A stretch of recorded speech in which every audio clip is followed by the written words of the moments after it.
This song is கிளம்பி வாடி சீக்கிரம். ஒருத்தன் வந்து செம்மையாக லவ் பண்ணிட்டு இருக்கான். வேற ஊருக்கு வந்து அந்த கேர்ள் ஃப்ரெண்ட் போகுது. இவ்வளோ நாள் கூட இருக்கும்போது அவ்வளோ லவ் தெரியாது. அது திடீர்னு 2 நாள் போகும்போது லவ் பொத்துக்கிட்டு வருது. இப்போ ஒரு சாங்காக எழுதிட்டான் அவன்.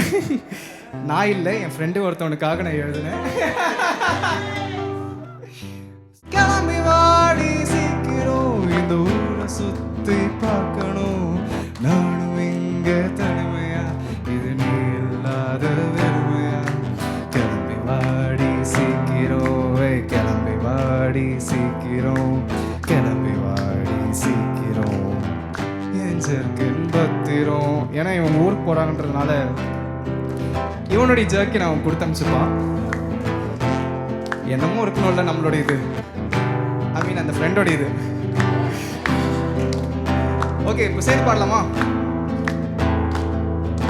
சேர்ந்து கூப்பிட்டாலாவது அவங்க வராங்களான்னு பார்ப்போம். கிளம்பி வாடி சீக்கிரம், கிளம்பி வாடி சீக்கிரம், கிளம்பி வாடி சீக்கிரம். இத்தனை பேர் கூப்பிடுறாங்க வாடி. Okay, one more. ஓகே, கிளம்பி வாடி சீக்கிரம், கிளம்பி வாடி சீக்கிரம், கிளம்பி வாடி சீக்கிரம், கிளம்பி வாடி சீக்கிரம், கிளம்பி வாடி சீக்கிரம், கிளம்பி வாடி சீக்கிரம். கிளம்பி வந்துடுடி.